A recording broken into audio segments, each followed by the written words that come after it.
Oh, hello.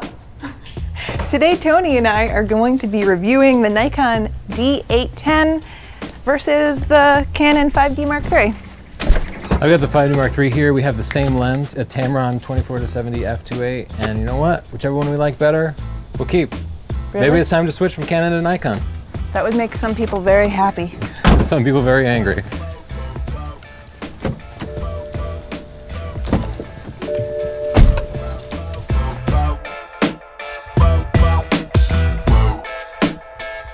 Damn, they're cute.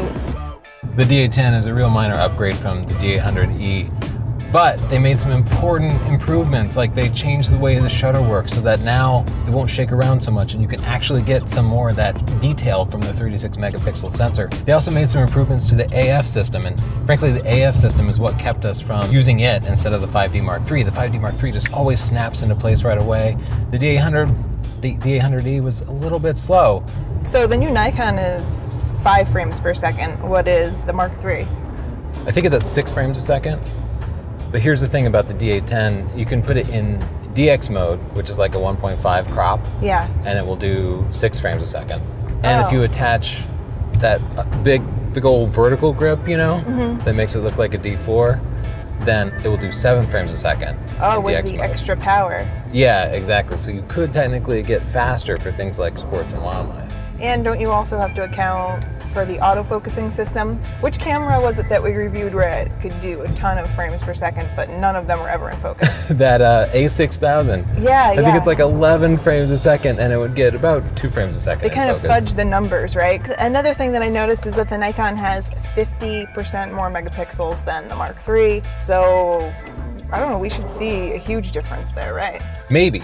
It kind of needs to be tested because you have 50% more megapixels, but you need lenses that are sharp enough to make a difference. Yeah, well, luckily we have the same lens. It's going to be interesting to put these to the test and see just what these numbers mean and if they translate to real life situations.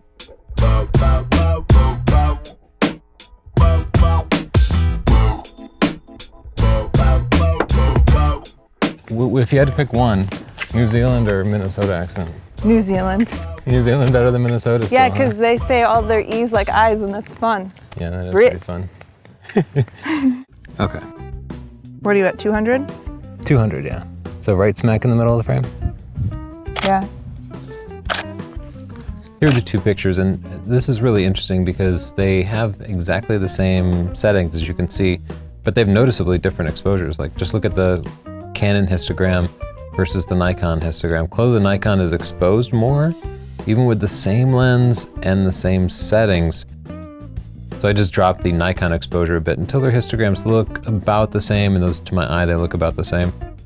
Zooming into 4:1, you can see at this resolution, the Canon image over here is definitely soft, and you can just see so much more detail in these leaves on this planter. I'm just gonna raise the exposure by both shots by 3 full stops. And you can see that the Nikon clearly has far more dynamic range. Look at the bricks in the shadow area here. Here it's just a mess of noise, but here you can distinctly see the outline of the bricks. And this is going to be trivial if all you do with your pictures is put them on Facebook, but for me, when I make huge prints, this is a common problem. And with the Canon, what I end up doing is I go in and clean up all this noise manually. And on the Nikon, it would just be so much easier of a job. Let's compare the ISO 64 and ISO 100 both on the Nikon camera. Just looking at the close-up details with the exposure boosted so we can see how the shadows can be recovered. There's distinctly less noise at ISO 64 than ISO 100, and ISO 100 soundly beat ISO 100 on the Canon, so ISO 64 is definitely going to be better. And check out the noise in the solid areas here versus the noise here. If it's difficult to see in the video, then go ahead and download the sample files. That'll make it a lot clearer for you.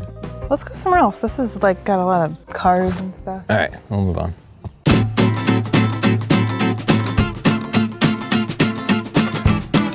So for the more precise landscapes, I put the camera on a tripod and I want to delay the shutter and use mirror lockup. I'm just using live view for this, so that should give us about the best possible options for this. I'll say I went into the menus to try to turn on mirror lockup for the Canon. I couldn't find it.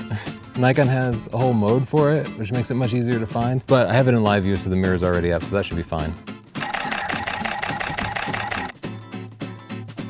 So now we'll switch over to the Nikon. Yeah, there you go. Now I'll turn on mirror lockup here, and I'll hit this I button to make sure that I have the electronic front curtain shutter turned on.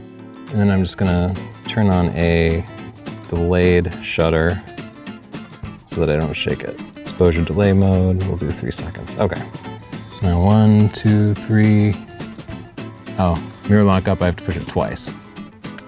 There we go. So mirror lockup mode, the first time I push the shutter, it moves the mirror up, and then the second time, it takes a picture, and I had it on a 3-second delay. Don't you know? This purple flower is a good example, and the Nikon clearly shows more detail. So now we have portraits and sports left. Which do you want to do first? A combination, and we'll call them sportraits. Portraits? That's kind of a nice spot over here with the path. Lost our attention. You lost me. First up, I'll start with the Canon.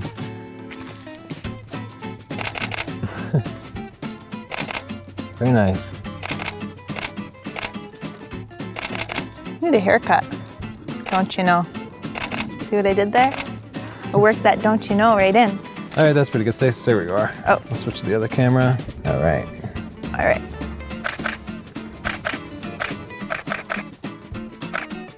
Using back button focus on both cameras. I feel like the skin tones on the Canon ended up being a little red for whatever reason. Also, once again, the picture is a little bit underexposed. It's kind of, I always end up adding exposure compensation to the Canon. The Nikon rendered the skin tones a little truer. I think that kind of thing is easy to fix. Now the Nikon has an interesting feature. It has face detect mode for metering. Even when you're using the viewfinder, you don't have to use live view. So it can detect a face and then meter properly off the face. So I'm interested to see if the exposure was any different. We have the Mark III on the left here and the Nikon on the right, and check out the different exposures. Now as Chelsea was walking towards me, she walked under the shadow of this arch here. And you can see the Canon basically just metered based on the overall scene, and the background is much brighter, so it casts Chelsea's face in deep shadow. I'd have to really recover that shot. The Nikon, however, metered off of her face, and I feel like Chelsea's face in this picture is perfectly exposed. Chelsea's face in this picture is wildly underexposed. And for things like weddings where you don't get a chance to adjust your exposure compensation and reshoot, that can make a huge difference. I think it's your turn to look beautiful, Mr. Northrup. You wanna go to a different spot? Yeah. All right. That's a cool building. You want my hat and camera off? Or do you not care? Yeah. Put it on there. Oh man, I didn't sign up for this. You look so cool. Why does he do this? How's my hair? Well, it's a rough day for all of us. I guess that answers my question. It's not the answer anybody wants to hear. You know, I'm just like being cool. If you could look as much like you're in a boy band as possible.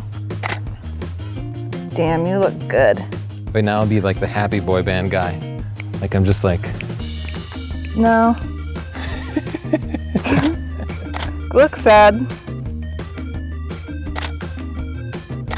That's smoldering. Okay. Less, You look like Lauren Malvo. He has so many different expressions. Like there's the doing work. And then there's the, who am I gonna give the other walkie-talkie to? Maybe you'll be my friend and you can listen on the other walkie-talkie.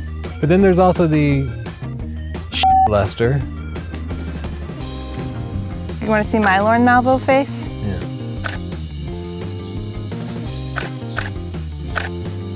I see people touch the wall a lot. This is a common pose.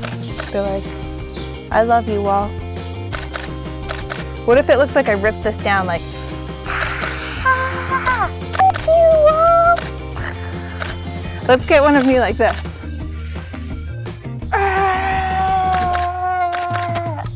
I want a centered shot here.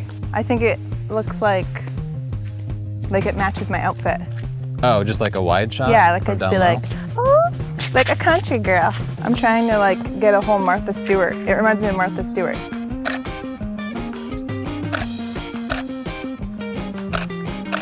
Y'all want some sweet tea? What else do Southern people do? Pretty much it's sweet tea and curtsying. I own the Kentucky Derby. Is that possible? Maybe, if you're Kentucky.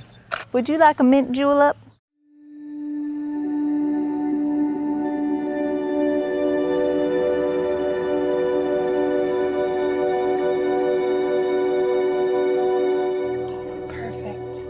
You got a close-up of the bee? Yeah. He actually, Oh, wow. Oh, my goodness.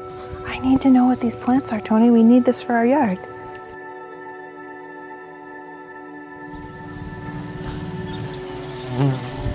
They were talking about how the screen is supposed to be super bright, but I'm having a real hard time seeing it while it's recording. There's a bunny. You're gonna have to get the bunny. So now we're gonna take some sports shots of Chelsea. I'm gonna put it in continuous focus. AFC I already have there.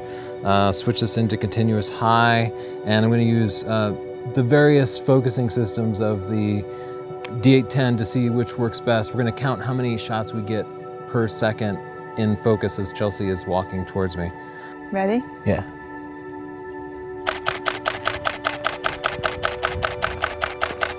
Looking through the sports shots, the Canon got about 63% sharp and in focus, and that's about what I've come to expect from my 5D Mark III. The Nikon got 84%, however. The Nikon took that focusing system from the D4S and brought it down into the D810, which is pretty amazing because that's their top-end camera. I feel safe saying that the Nikon now out-autofocuses the Canon. That's it for the sports. Let's head back and we'll go into the photo studio and then up some night photography. Hey, Tony. Yeah. What was your first impression? Not that much different, really. Like as far as the shooting goes. I felt the same way. It's the same. Like the buttons are in a different place, but well, yeah, changing the focusing points, changing the setting. There were some little things that were nice, like you know, bracketing is more accessible, so you don't have to go through menus. All right, so handling is a draw. That's so Texas of you.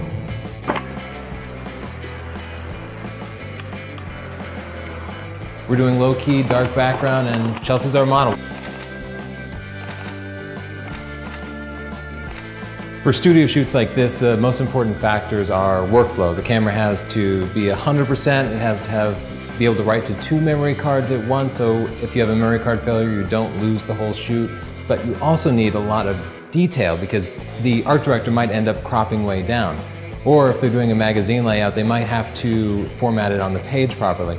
For any sort of commercial work, you end up shooting to crop. You end up shooting wider than you would really want to. And that means you need lots of megapixels because you're gonna end up cropping it way down and then potentially printing that crop really big.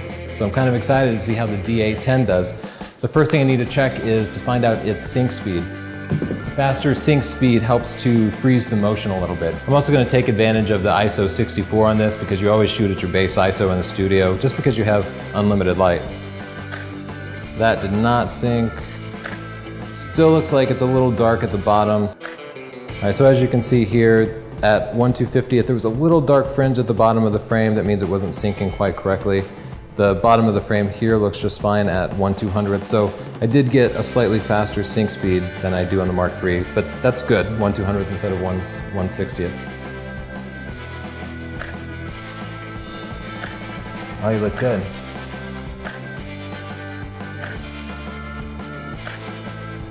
I like what you're doing with the arm. The Nikon images were bigger and they had less noise, so they were definitely better. I'm not trying to look intense, it's just that I have a lot of wind in my eyes. Yeah, I know, it can be uncomfortable. Look, I can smoke. Come on, Tony, capture the moment before I get lung cancer. Well, let me get it going. Both cameras handled just fine. Both Chelsea and I missed having a rate button. This really tastes like shit after a while. Yeah. Give me more like almost a profile, but look back to me with your eyes.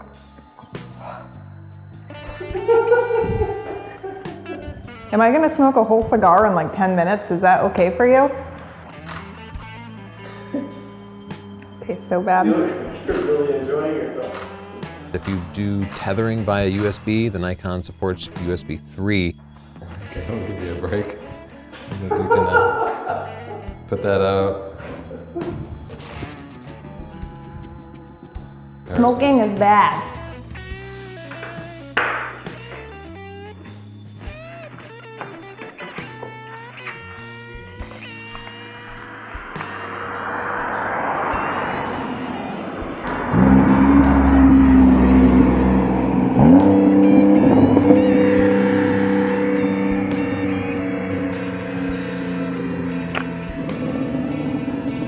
RFA and 30 seconds at ISO 64. Are you shooting? First thing I'm going to do is just take a look at the noise up here in the sky, because this can always be pretty unbearable. And I know it's going to be a little hard to see on video, but I'll zoom both of these up to 4:1. And these are pretty dark, so just so we can see it a little bit better, I'm going to crank the exposure up. The noise here on the Canon at 4:1 is far worse than the noise on the Nikon, despite the fact that the Nikon has more megapixels and more detail. Now this is zoomed in to 4:1, and I've cranked the exposure up 3 stops on these cameras. But check out how they compare with shadow detail. On the Nikon you can see the individual sighting, and on the Canon all you see is just this ugly, ugly banding, just tons and tons of noise. Speaking of, let's see if we can recover any detail in the shadows here. This is the properly exposed picture. So let's see if I crank up the exposure here. I'll crank it up 3 full stops. It's amazing how much detail you can recover from the shadows of the D810. Right, now I'll pop them off the tripods and just see if they can focus on a really dark area. 5D Mark III focuses in the light just fine, but can't focus on a dark area. Let's see how this guy does. So focusing and usability is about a tie for both cameras. So we're gonna wrap everything up. We're gonna answer some questions that people ask me on Twitter, give you a link to the sample files, but first shameless self-promotion. Guys, to make these videos for free, we need you to help us. Actually, just help yourself, because we have some really great products that we're going to plug now. We have a video series, 4 DVDs, 7 hours of video, and I think it's like $70 on our website, but we have a coupon code out right now. Yeah, they could use Live 45, get that for $45. That's a bargain. It's a bargain. You can get the Blu-ray of that too. And we have the #1 photography book in the world, Stunning Digital Photography, which comes with, this says 7 hours, but it's now 9 hours of video that you can't find on YouTube or anywhere else. And the ebook is $9.99, and the paperback is, what, like 18? Yeah, 17 Amazon? bucks. And I want to say, we talk a lot about gear, and the gear does make a difference, but it makes like 5–10% of the difference. Yeah. The rest has to be done with lighting and composition, and that's what people don't understand. But we It's still how you get a pose billion people. questions about gear.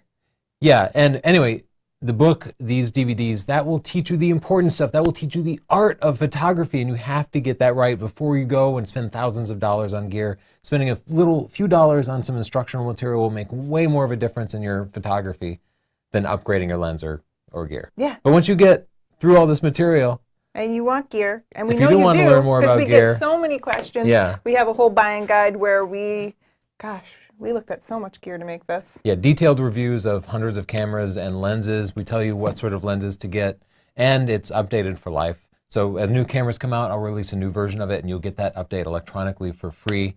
You can get it paperback or ebook. And all of this stuff comes with not only free updates, but access to our community where you can upload your pictures and get feedback. We get a lot of emails, and we just don't have time to look at everyone's picture individually, but you can upload it in our community, and we'll respond, or other stunners. It's really fun there. You could ask anyone.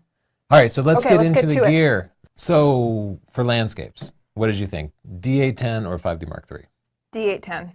Why? It was sharper. There was more detail on the shadows. I like just the color better. The colors are slightly different. Yeah, they are a little bit different. I bet you could probably tweak it to be the same Yeah, if that's what you you could probably wanted, tweak it but to be out of the the same, camera, I but- did like it a little bit better. And you're right, man, the shadow's so much better. So much more detail. The D810 just completely cleaned house. Way with less landscapes. noise, too.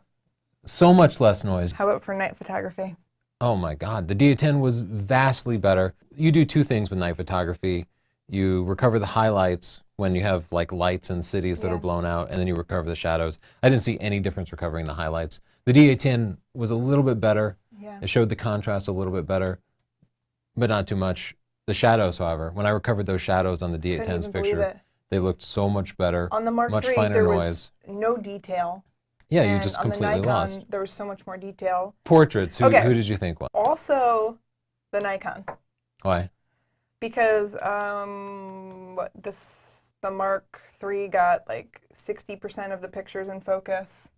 Oh yeah, for the sports. Yeah, Well, I was we were- just moving during portraits. You're right, yeah, for tracking action. That was the problem with the D800, was it just didn't focus as well as the 5D Mark And III. what did this have, like 89% or 86%. Yeah, so even at the full frame, lower frame rate, we still got like 4.3 pictures per second sharp, whereas that gave us 3.7. Substantial difference. I would have been thrilled with the D810 if it had just kept up with the Mark III, but it solidly beat it. Yeah. And we can crank up the frames per second if we don't mind cropping the frame down a little bit, which you do for sports and wildlife. For portraits in the studio and out, I didn't notice a big difference. They seemed fine. They handled fine. You missed the rating button on the 5D Mark III. Oh, that's I right. did too. I missed that because especially when I'm taking portraits in the studio, you can have so many just slightly different pictures, and it's nice to just hit that ratings button and know that that one's your favorite. Yeah, then when you pull it into Lightroom, you already see your 5-star pictures in there. That's something I use all the time for all my types of photography, Yeah. but especially in the studio. And I wish I had that. There's no convenient way to do that. You also, one other thing that I didn't like about the Nikon was that you couldn't do in-camera HDR using your RAW file. I had to change it into a different file. Yeah, that's too bad. We often will set the 5D Mark III to do HDR. Really, we just want bracketing because we'll actually do the HDR processing later. But it'll process it in camera and show us what it will look like, and it gives us a good Gives you a preview. pretty good idea, yeah. I will say though, we'll have to rely on HDR less because this camera has so much more dynamic range. Like we used HDR to make up for the lack of dynamic range here. Yeah. So we could do a lot of that with just one exposure. I Okay, think. I'd also say, though, that if someone has the Mark III and they're not pro, then I don't think it's worth switching over. I think if you're putting pictures on Facebook, if you're sharing pictures electronically, it probably won't make much of a difference. Oh, you know what was amazing, though, with the Nikon for portraits, was it had the face detection. You're right, And the then metering. it auto-exposed your picture to properly expose the person instead of the background. Yes, Yeah. when you're using the viewfinder, not just the live view. Right, right. But you could use the viewfinder, and the pictures were just better exposed. Yeah. That's blew brilliant. me away. Yeah. That was brilliant, yeah. Because with the Canon, sure, you can dial in exposure compensation, but you forget, especially during a wedding. That's Yeah. when it comes up. You're responding to action, you're shooting events. You don't have time to think about this. You don't have time to look at the back of your camera and make adjustments. The Nikon got it better. So I had a couple of questions from Twitter. People, Prime Photography asked me about the volume of the shutters, and that's a good question, especially if you're shooting weddings or you're shooting in a church a lot. So if you want, we'll just take some pictures here, and then in post we can measure it from my mic and see how loud they are.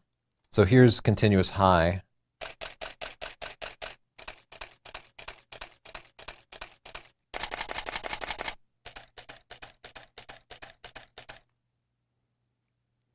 Okay.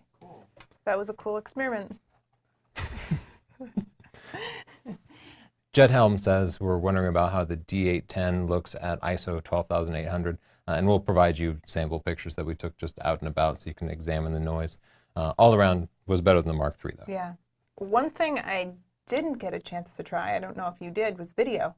How do they compare? Yeah, I did quite a bit of video with it, and it's actually really similar to the 5D Mark III. It does 60 frames a second, so I guess it's better. But as far as how it handles, it seemed basically identical. I'll say it has zebras on it, which highlight overexposed parts of the picture. Yeah. You can get that with Magic Lantern on the Mark III, but it's better that it's built in. But at the same time, we've kind of moved on to Panasonic GH4s now. Yeah, and 4K. to use this for video felt painful for me because the GH4s are so much better. The articulating screen is fantastic. The electronic viewfinder to be able to record and hold it up to your eye is wonderful. And the GH4 just with 4K, it just has unbeatable video quality. The only benefit this has is it's full frame and you get access to all the Nikon lenses without needing an adapter or losing any of that depth of field. This one has an on-camera flash. Do you care about that? No. I don't care either. I never. That offends I've me. never missed it on the Mark III, so who cares? Yeah. Anything else? I think that wraps it up. If you have any questions for us, just add a comment. We're still we're going to be comparing it to the D610, so it's not too late to get your questions in, and we will address it in a future video. Also, don't forget to check out our books and DVDs. Check them out. Great prices, and again, that's the more important thing, is learn your photographic techniques. That'll make a bigger difference in any gear. That's true. Thanks so much. Don't forget to share this video, help us out, click like, and subscribe to see more free videos.